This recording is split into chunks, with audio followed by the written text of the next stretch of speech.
Mari kita satu di dalam doa. Bapa kami yang ada di dalam sorga, kami naikkan syukur pagi hari ini, di mana kami akan mendengarkan firman-Mu, dan kami sungguh percaya sekali ya Tuhan, firman-Mu adalah sebagai pelita dan terang di dalam kehidupan kami, yang memberikan tuntunan, memberikan pimpinan, memberikan bijaksana, pengertian, dan menolong kami untuk bisa melakukan apa yang semestinya kami lakukan, dan menolong kami juga untuk menjauhi untuk apa yang seharusnya kami hindari. Kami bersyukur di pagi hari ini kebenaran terus Tuhan anugerahkan kepada kami, yang kami sangat yakini ini adalah seperti sebuah berkat istimewa yang setiap hari Tuhan sediakan. Setiap hari Tuhan terus berikan untuk menyegarkan hati, menyegarkan jiwa kami. Maka biarlah di pagi hari ini, sungguh melalui kebenaran Tuhan, kami mendapat kekuatan dan kesegaran rohani, di mana kami semakin hidup di dalam takut akan Tuhan, di dalam relasi yang lebih dalam dengan Engkau. Kami mohon Roh-Mu yang kudus boleh bekerja di dalam pribadi kami masing-masing. Di dalam nama Tuhan Yesus kami berdoa. Amin. Baik, Bapak Ibu Saudara yang terkasih dalam Tuhan, pagi hari ini mari kita lihat di dalam Mazmur yang kedua. Tema yang kita renungkan ini adalah siapa yang memimpin hidupmu. Mari kita buka Mazmur yang kedua. Mazmur yang kedua, kita baca ayat 1 sampai 12. Saya akan baca di dalam TB2, mungkin agak sedikit berbeda ya, tapi beberapa hal sudah diperbaiki di dalam TB2 ini ya. Raja yang diurapi Tuhan. Mengapa rusuh bangsa-bangsa, mengapa suku-suku bangsa merancang persekongkolan yang sia-sia? Raja-raja dunia bersiap-siap dan para pembesar bersekongkol melawan Tuhan dan yang diurapinya. Marilah kita memutuskan belenggu-belenggu mereka dan membuang tali-tali mereka dari kita. Dia yang bersemayam di sorga tertawa. Tuhan mengolok-olok mereka. Lalu berkatalah ia kepada mereka dalam murkanya dan dalam kobaran amarahnya, ia menggemparkan mereka. Akulah yang telah melantik rajaku di Sion, gunungku yang kudus. Aku mau memberitahukan ketetapan Tuhan. Ia berkata kepadaku, engkaulah anakku. Pada hari ini engkau kunyatakan sebagai anak. Mintalah kepadaku, maka bangsa-bangsa akan kuberikan kepadamu menjadi milik pusakamu, dan ujung bumi menjadi kepunyaanmu. Engkau akan meremukkan mereka dengan gada besi, memecahkan mereka seperti tembikar tukang periuk. Oleh sebab itu, hai raja-raja, bertindaklah bijaksana, terimalah pengajaran, hai hakim-hakim dunia. Layanilah Tuhan dengan takut dan bersukacitalah dengan gemetar. Ciumlah sang anak, jangan sampai dia murka dan kamu binasa di jalan, sebab mudah sekali murkanya menyala. Berbahagialah semua orang yang berlindung padanya. Demikian saudara, pembacaan firman Tuhan buat kita pada pagi hari ini. Kalau kita perhatikan saudara, Mazmur yang kita baca, Mazmur 2 ini, maka sebenarnya Mazmur ini kita bisa bagi di dalam 4 bagian. Bagian pertama itu ayat 1 sampai 3, bagian kedua ayat 4 sampai 6, bagian ketiga itu adalah ayat 7 sampai 9, dan terakhir ayat 10 sampai 12. Nanti kita akan melihat keempat bagian ini, tapi sebelum kita bahas per bagian saudara, kita melihat bahwa Mazmur 2 ini adalah salah satu Mazmur yang paling penting di dalam seluruh Alkitab. Karena di dalam Mazmur 2 ini adalah menjadi satu dasar dari teologi mesianik ya, di dalam perjanjian lama. Dan kalau kita perhatikan saudara, Mazmur 2 ini paling banyak dikutip di dalam perjanjian baru. Jadi Mazmur ini sebenarnya menjelaskan kepada kita ya, antara pemberontakan manusia melawan Allah dan bagaimana kemenangan mutlak raja yang ditetapkan oleh Allah.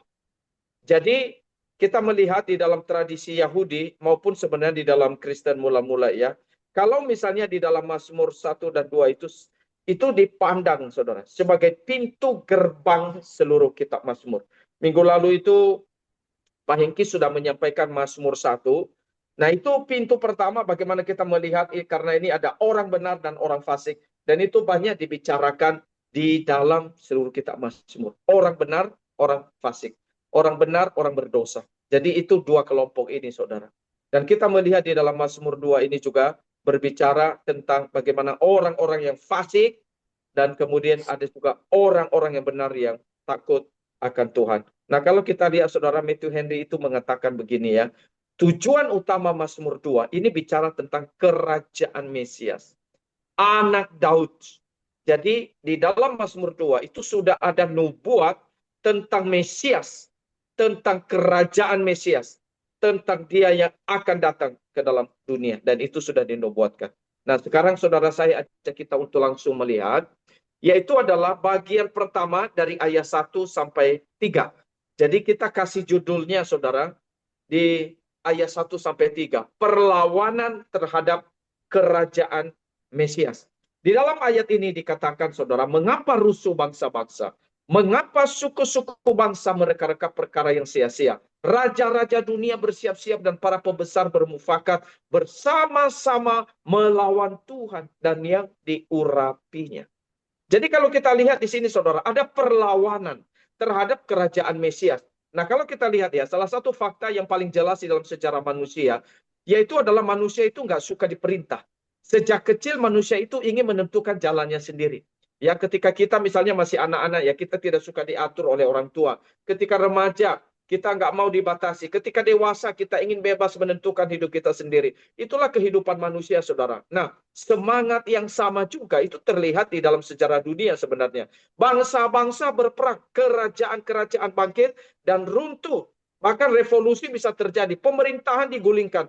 Nah, manusia itu adalah selalu berusaha melepaskan diri dari otoritas yang berada di atasnya.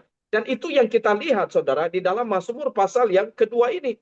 Jadi otoritas manusia itu, maksudnya otoritas yang ditolak manusia itu adalah otoritas Allah sendiri. Tidak mau otoritas Allah, tidak mau kekuasaan Allah, pemerintahan Allah atas kehidupannya. Dan ini sebenarnya sudah terjadi ya, di mana manusia itu tidak mau mengakui otoritas Tuhan itu sejak di Taman Eden. Ya, seolah-olah saudara, manusia itu berkata, aku tidak mau Tuhan mengatur hidupku. Itu di Taman Eden. Aku ingin menentukan jalanku sendiri, apa yang baik, apa yang aku anggap benar, apa yang aku anggap jahat. Itulah sebenarnya manusia, saudara. Dan itulah akar dosa. Dan itu yang terjadi di dalam pasal 2 ini, ayat 1 sampai 3 di dalam Mazmur ini. Nah, di sana memakai kata rusuh ya, saudara. Jadi ini menggambarkan ya, mengapa rusuh? Rusuh itu ragas. Jadi itu menggambarkan kegemparan, sebuah keributan, sebuah pemberontakan yang dilakukan oleh manusia. Dan pemberontakan ini, saudara, ini pemberontakan massal. Jadi kalau kita lihat, saudara ya, mereka itu, manusia itu, saudara-saudara, itu bisa bersekongkol. Ya, bisa bersekongkol untuk melawan Tuhan. Bisa bersama-sama secara massal untuk melawan, untuk memberontak, melawan otoritas Tuhan. Nah, pemazmur ini luar biasa. Dia berkata gini, mengapa rusuh bangsa-bangsa? Sebenarnya kalau kita lihat, ini satu pertanyaan retorika ya. Pemazmur sebenarnya tahu alasannya. Tetapi kalau kita lihat di sini, ini menunjukkan ya, pemberontakan manusia terhadap Allah itu adalah sebenarnya sesuatu yang sangat bodoh. Sesuatu yang sangat tidak masuk akal. Sesuatu yang sebenarnya manusia lakukan dengan semuanya akan sia-sia. Tetapi itulah sebenarnya dosa itu. Yaitu adalah di mana manusia betul-betul ingin melawan Tuhan, menolak otoritas Tuhan. Jadi dosa itu adalah sebuah pemberontakan terhadap pemerintahan Allah, melawan otoritas Allah. Dan itu yang terjadi dalam kehidupan Adam dan Hawa, termasuk kalau kita perhatikan di dalam Menara Babel, termasuk kalau kita lihat Firaun pun, dan bangsa-bangsa kafir di sepanjang sejarah, itulah yang mereka lakukan. Jadi kalau kita lihat, raja-raja dunia bersiap-siap dan para pembesar bermufakat bersama-sama melawan Tuhan dan yang diurapinya. Belum tentu, saudara, raja-raja di dunia, pembesar-pembesar di dunia itu adalah kawan, sahabat. Tetapi di dalam memberontak, di dalam melawan Tuhan, itu mereka bisa bersepakat, mereka bisa jadi kawan untuk melawan Tuhan. Nah, sebenarnya apa yang mereka lawan? Itu adalah yang diurapinya. Yang diurapinya itu siapa? Itu adalah Mesias. Karena asal katanya Mesias, saudara ya. Jadi yang dilawan, yang ditentang itu adalah Kristus. Nah, kalau kita melihat misalnya ya saudara, di dalam perjanjian baru itu secara eksplisit itu mengutip tentang ayat ini. Misalnya di dalam Kisah Para Rasul pasal yang keempat ayat 25 sampai 27. Saya bacain begini saudara. Ya, Kisah Para Rasul. Dan oleh Roh Kudus dengan perantaraan hamba-Mu Daud Bapa kami, Engkau telah berfirman, mengapa rusuh bangsa-bangsa? Mengapa suku-suku bangsa mereka perkara yang sia-sia? Raja-raja dunia bersiap-siap dan para pembesar berkumpul untuk melawan Tuhan dan yang diurapinya. Sebab sesungguhnya telah berkumpul di dalam kota ini Herodes dan Pontius Pilatus beserta bangsa-bangsa dan suku-suku bangsa Israel melawan Yesus, hamba-Mu yang kudus, yang Engkau urapi. Jadi saudara, di sana kalau kita lihat, itu ada Herodes, ada Pontius Pilatus, ada bangsa-bangsa, ada pemimpin-pemimpin Yahudi. Tapi dikatakan semuanya bersatu menolak Tuhan Yesus. Tidak semua mereka itu saudara bisa jadi kawan. Tetapi untuk melawan Yesus, melawan Tuhan yang diurapi, memberontak kepada Allah, itu bisa menjadi kawan. Yang tadinya mungkin mereka bisa bermusuhan, tetapi bisa bersepakat, bermufakat bersama-sama untuk melawan pemerintahan Kristus. Menolak Kristus yang datang. Nah ini saudara, ini memang satu ironi yang besar di dalam sejarah. Manusia yang mungkin saling bermusuhan, tetapi bisa bersatu ketika melawan Allah. Manusia yang mungkin bukan kawan, tapi bisa jadi kawan. Ya, mungkin sebelumnya lawan, tapi sekarang jadi kawan untuk melawan Tuhan. Jadi mereka mungkin bisa berbeda secara politik, budaya, dan agama, tetapi bersatu di dalam menolak pemerintahan Kristus. Nah inilah dosa di dalam melawan Tuhan. Dan kita lihat saudara-saudara, di dalam ayat 3 itu dikatakan, mereka berkata begini, marilah kita memutuskan belenggu-belenggu mereka dan membuang tali-tali mereka daripada kita. Ini satu gambaran saudara, mereka itu tidak mau dibelenggu, seolah-olah kebenaran dari Allah, kebenaran dari Kristus itu adalah seperti belenggu. Seperti tali-tali yang mengikat, yang tidak memberi kebebasan kepada mereka. Jadi kalau kita perhatikan, memang ada banyak orang berpikir ya saudara-saudara ya. Kalau saya mengikuti Tuhan itu saya tidak bebas. Jadi kalau saya taat kepada Tuhan itu saya kehilangan kebahagiaan. Kalau saya hidup menurut firman Tuhan saya kehilangan hak-hak saya. Tetapi apa betul demikian saudara? Apa betul mereka kehilangan kebebasan ketika mereka justru taat kepada firman, taat kepada Tuhan? Tapi saudara, bagi orang berdosa yang melawan Tuhan, justru mereka melihat tali-tali atau kebenaran-kebenaran yang mengikat, yang seolah-olah membatasi kebebasan manusia, seolah-olah itu adalah belenggu yang tidak memberikan kebebasan. Tetapi mereka tidak memahami itu adalah kebebasan yang sejati ada di dalam Tuhan. Justru mereka, saudara, yang hidup dengan sebebasnya sendiri, justru mereka yang meninggalkan Allah, mereka tidak menikmati kebebasan yang sejati. Mereka yang telah terbuang dari hadapan Tuhan, yang hidup menurut jalan sendiri, justru mereka menjadi budak, menjadi hamba. Karena Yesus sendiri pernah berkata, siapa orang yang berbuat dosa? Setiap orang yang berbuat dosa adalah hamba dosa. Tidak ada kemerdekaan di dalam perbudakan dosa. Justru kemerdekaan ada di dalam Tuhan. Bayangkan saja saudara, mereka yang mungkin banyak anak-anak misalnya tinggalkan rumah, tinggalkan komunitas, tinggalkan gereja, hidup sebebasnya. Mungkin dia hidup di pelacuran, hidup menikmati pergaulan bebas dengan segala mungkin yang dianggap sebagai semacam kebebasan yang sebebas-bebasnya. Bisa melakukan apa saja yang dia inginkan. Tapi berapa banyak mereka yang telah menyesal. Berapa banyak mereka yang akhirnya menderita. Berapa banyak mereka yang akhirnya seperti anak yang bungsu. Dia mungkin merasa ketika ada di rumah papanya itu dia tidak bebas. Tapi ketika dia pergi keluar dari rumah papanya ada kebebasan. Dia seolah-olah bisa hidup dengan seenaknya sendiri dengan harta yang ada di tangannya. Dia bisa pergi.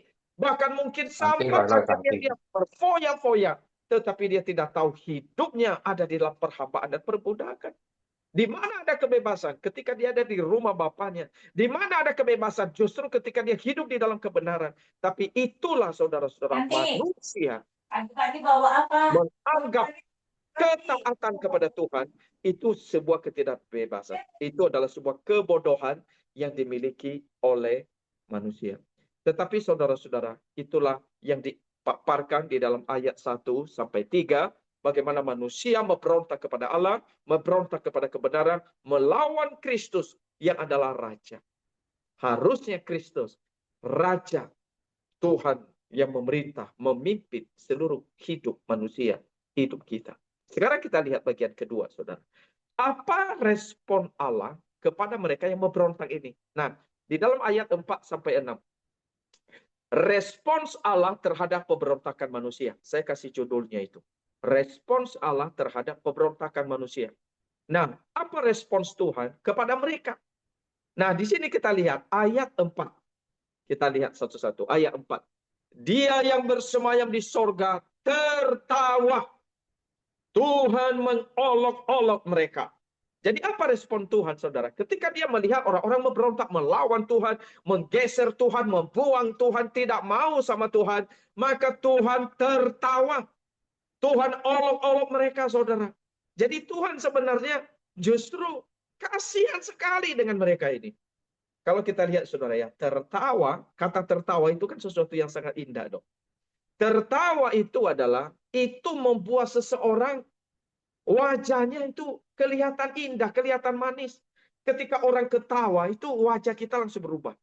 Ya, orang yang gak ketawa itu mukanya kayak ada orang bilang kayak pepaya, kayak kates gitu ya. Tapi kalau orang tertawa, saudara, itu mukanya lebih manis. Mukanya lebih bersahabat. Mukanya enak kalau tertawa. Nah, kalau kita lihat ya, tertawa itu bisa tertawa benar. Tertawa maksudnya karena ada yang lucu gitu. Ya. Bisa tertawa karena ada yang kebahagiaan. Bisa tertawa, jadi ada yang lucu, bahagia. Itu ketawa yang baik, positif. Tapi ada ketawa yang lain, saudara ya. Ketika tertawa, menertawakan musuh. Menertawakan lawan. Jadi tertawa itu nggak selalu tertawa yang bagus. Tertawa itu bisa menjadi sesuatu yang sebenarnya sangat menakutkan bagi kita. Ketika kita menghadapi seseorang, saudara, dia tertawa menertawakan kita dengan tertawa yang benar. Tertawa yang lain, itu bisa menakutkan. Itu bisa menakutkan. Kalau ada seorang musuh menertawakan lawannya, saudara. Seorang lawan menertawakan musuh. Wah, itu menakutkan sekali. Dan itu Tuhan itu tertawa, ini bukan tertawa kebahagiaan.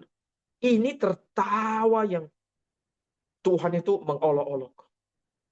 Jadi ini bukan tertawa karena memang Tuhan tersenyum. Tuhan memang bisa senang, dia bisa tertawa, tersenyum melihat anak-anaknya yang taat, yang setia, yang memperkenankan hatinya. Tapi ini bukan tertawa karena ada anak-anaknya yang memperkenankan hatinya. Tapi ini tertawa karena mengolok-olok mereka yang memberontak, melawan dia. Waduh, itu tertawa yang saya kira menakutkan sekali. Itu tertawanya Tuhan di dalam bagian ini, saudara. Karena kalau kita melihat, saudara, bahwa sebenarnya tahtanya Tuhan tidak mungkin digeser oleh pemberontakan manusia. Allah itu kekal, Allah itu tidak berubah, Allah itu setia pada janjinya. Maka Allah yang kekal, Allah yang tidak berubah, Allah yang setia, siapa yang bisa menggeser dia? Allah yang berdaulat, siapa yang bisa melawan Tuhan yang sangat tinggi? Maka dikatakan di dalam bagian ini, saudara, dia yang bersemayam di sorga. Dia tempatnya di atas, saudara. Dia tertawa melihat manusia di bawah. Sama seperti ketika Menara Babel itu, saudara ya. Dibangun. Maka ada satu kalimat mengatakan, Tuhan melihat dari sorga. Jadi mereka sudah bangun terlalu tinggi, mereka mungkin sombong begitu, saudara ya. Tetapi Tuhan mau menunjukkan, kalian itu masih rendah loh. Tuhan melihat dari atas, dari surga. Tuhan itu terlalu tinggi. Tuhan itu terlalu besar. Jadi Allah menertawakan manusia yang begitu sombong. Mau memberontak kepada Tuhan, mau melawan Tuhan. Jadi Tuhan olok-olok mereka. Jadi manusia yang memberontak kepada Tuhan itu nggak ada apa-apanya. Bukan siapa-siapa di hadapan Tuhan. Allah justru tertawa. Dan ketika Allah tertawa, saudara, itu bukan sebuah penghiburan. Ketika Allah tertawa, bukan sebuah satu sukacita bagi mereka yang memberontak. Tapi itu adalah satu tawa penghinaan. Karena Allah tidak panik, Allah tidak terancam dengan segala pemberontakan manusia. Dan Allah tidak kehilangan kendali. Karena pemberontakan manusia itu tidak pernah mengurangi kedaulatannya Allah sedikit pun. Allah mengendalikan sejarah dunia ini. Dan manusia bisa merencanakan apapun. Manusia bisa melakukan apapun. Tetapi semua keputusan, semua ketetapan, kedaulatan itu ada di tangan Tuhan. Allah Raja di atas segala raja. Dia dalam memerintah selama-lamanya. Maka saudara, kalau kita lihat di ayat 5 ya. Maka di sana dikatakan, berkatalah Allah ya. Berkatalah ia kepada mereka dalam murkanya. Dan mengejutkan mereka di dalam kehangatan amarahnya. Jadi kalau kita lihat di sini, Allah berkata, Allah berfirman. Bahkan dia memberikan kejutan di dalam kehangatan murkanya, saudara-saudara. Jadi kalau kita lihat, Allah memang maha kasih. Tetapi Allah tidak pernah meniadakan murka. Kepada mereka yang memberontak, dia pasti akan menghakimi dosa. Jadi kalau kita lihat murka Allah ini bukan satu emosi yang tidak terkendali. Murka Allah adalah respons terhadap kejahatan. Maka setiap pemberontakan manusia pasti akan mendapatkan murka dari Tuhan. Ini ayatnya, saudara. Di dalam ayat 6 dikatakan, Tuhan itu berkata, akulah yang telah melantik rajaku di Sion.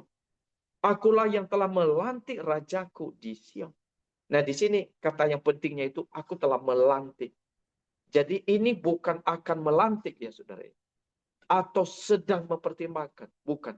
Tapi sudah ditetapkan. Jadi tidak ada satu referendum manusia yang bisa membatalkan keputusan Tuhan ini. Jadi Tuhan telah melantik rajaku di Sion, yaitu gunungku yang kudus. Jadi Tuhan telah menetapkan. Ya, Tuhan yang mengatur sendiri. Di dalam ayat ini kita bisa melihat bagaimana Allah merespons kejahatan manusia. Jadi kalau kita melihat pemberontakan manusia, tidak ada apa-apanya di hadapan Tuhan. Allah meresponinya dengan cara apa? Dengan cara tertawa, mengolok-olok, menghina mereka. Maka manusia harusnya tidak boleh sombong. Harusnya lebih rendah hati di hadapan Tuhan. Tetapi itulah dosa, saudara-saudara ya. Dosa itu adalah menggeser Tuhan. Melawan otoritas Tuhan. Tidak mengakui kemahakuasaan dari Tuhan sendiri. Nah, kita sekarang lihat, saudara. Selanjutnya, bagaimana ya di dalam selanjutnya ini ayat 7 sampai 9. Di ayat 7 sampai 9 saya kasih sekarang judulnya ya.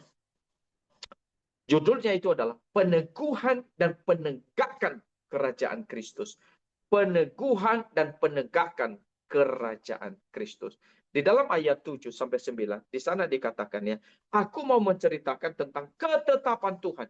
Ia berkata kepadaku, anakku engkau telah kuperanakan pada hari ini. Di dalam TB2 itu dikatakan, engkaulah anakku, pada hari ini engkau kunyatakan sebagai anak.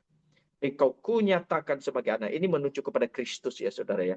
Jadi kalau kita lihat di sini ya, ini adalah sebuah pengokohan yang diproklamirkan oleh Allah Bapa bahwa Yesus Kristus adalah anaknya, anak Allah yang tunggal. Matthew Henry mengatakan begini, Yesus adalah anak Allah, bukan anak angkat. Jadi kalau kita ini adalah anak angkat, anak adopsi, tapi Yesus itu anak tunggal, anak satu-satunya. Nah, istilah Bapa memperanakan itu berarti Yesus adalah anak Allah. Dia sekodrat dengan Bapa. Ia mempunyai segala kepenuhan kealahan. Dia adalah benar-benar Allah. Nah, itu sebabnya kalau kita perhatikan mengapa Yesus dilantik sebagai Raja yang kudus. Kenapa dia diberikan kepercayaan yang begitu agung, begitu mulia, punya kehormatan yang begitu besar diberikan oleh Allah Bapa. Karena dia itu adalah anak Allah. Dia yang satu dengan Bapa, yang sejak kekekalan ada ya dengan bersama Bapa. Jadi dia itu adalah anak kesayangan dari Bapa. Dia adalah anak Allah. Nah, karena alasan ini kita tentu melihat Kristus itu sebagai raja yang memerintah. Dia adalah raja yang semestinya memerintah kehidupan manusia. Maka di ayat 8 kita melihat bagaimana peneguhan daripada Kristus, pengokohan Kristus sebagai raja yang memerintah. Di mana di ayat 8 dikatakan, mintalah kepadaku maka bangsa-bangsa akan kuberikan kepadamu menjadi milik pusakamu dan ujung bumi menjadi kepunyaanmu. Nah, ini adalah satu janji yang diberikan. Bahwa kerajaan Mesias itu tidak terbatas hanya pada Israel. Tapi dia akan memerintah seluruh bumi. Itu sebabnya kalau kita melihat kekuasaan daripada Kristus sudah dinubuatkan. Khususnya di dalam Mazmur pasal yang kedua ini. Dan itu adalah Raja yang sesungguhnya. Kristus memerintah selama-lamanya. Dan di dalam ayat 9 dikatakan, engkau akan meremukkan mereka dengan gada besi, memecahkan mereka seperti tembikar tukang periuk. Nah, ini menunjukkan kepada satu penghakiman final. Di mana Kristus, Mesias itu bukan hanya saja datang sebagai juru selamat, tapi nanti dia akan menjadi hakim.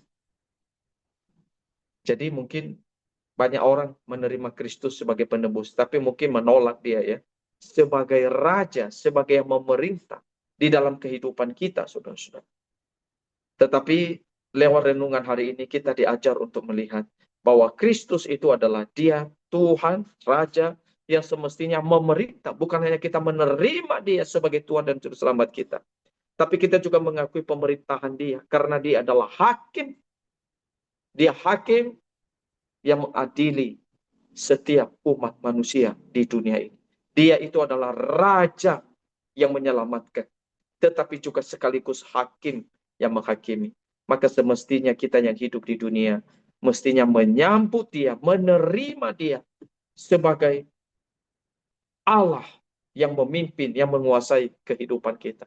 Makanya di dalam ayat yang maksudnya di dalam bagian keempat ayat 10-12, kita melihat ini satu poin yang sangat penting. Saya kasih judulnya, itu adalah ajakan bertobat dan tunduk pada Kristus. Jadi di dalam ayat ke-10-12, di sana dikatakan, ya. Jadi tadi ada pemberontakan manusia di awal.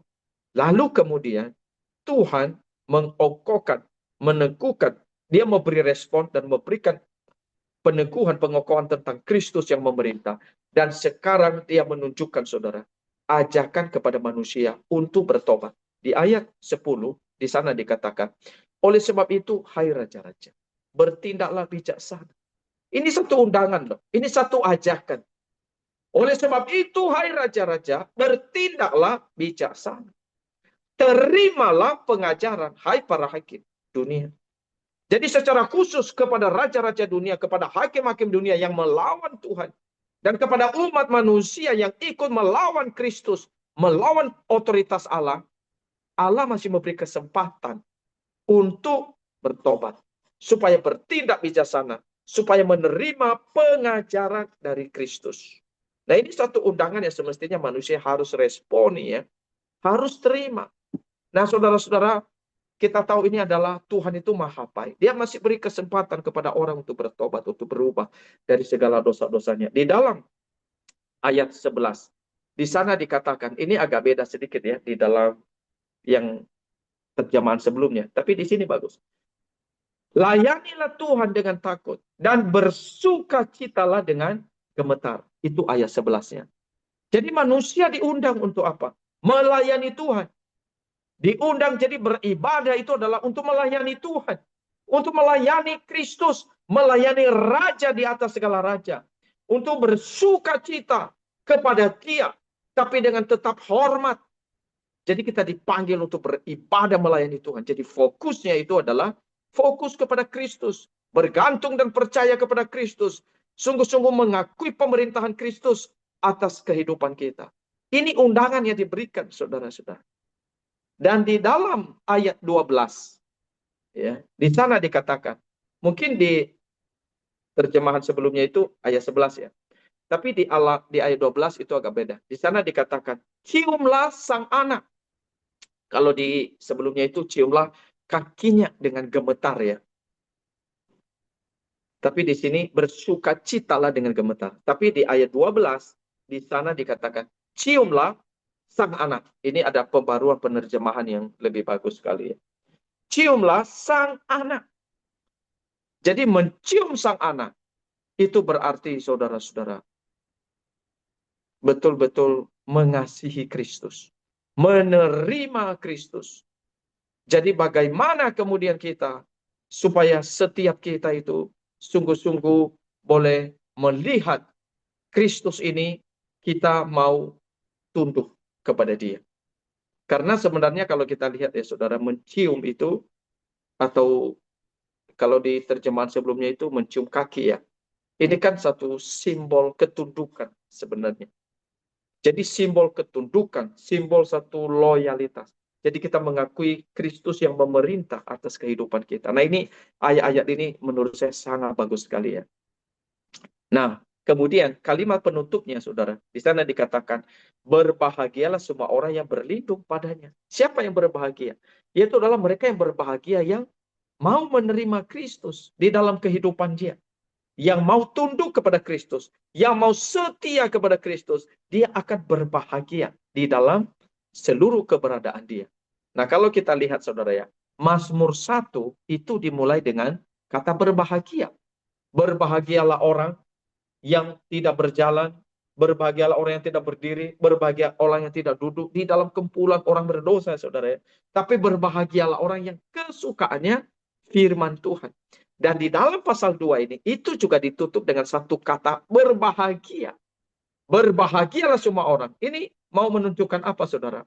Itu mau menunjukkan bahwa orang yang berbahagia, itu berbahagia ketika dia berlindung kepada Kristus. Dia berbahagia ketika dia tunduk kepada Kristus. Dia berbahagia ketika dia setia kepada Kristus. Dia akan berbahagia ketika dia mau setia kepada Tuhan. Makanya kalau kita melihat orang yang setia kepada Kristus akan mendapat berkat. Di dalam Yohanes dikatakan dia akan mendapatkan hidup yang berkelimpahan. Kepada orang yang setia kepada Kristus, Yesus sendiri mengatakan berbahagialah orang yang tidak kecewa dan tidak menolak aku.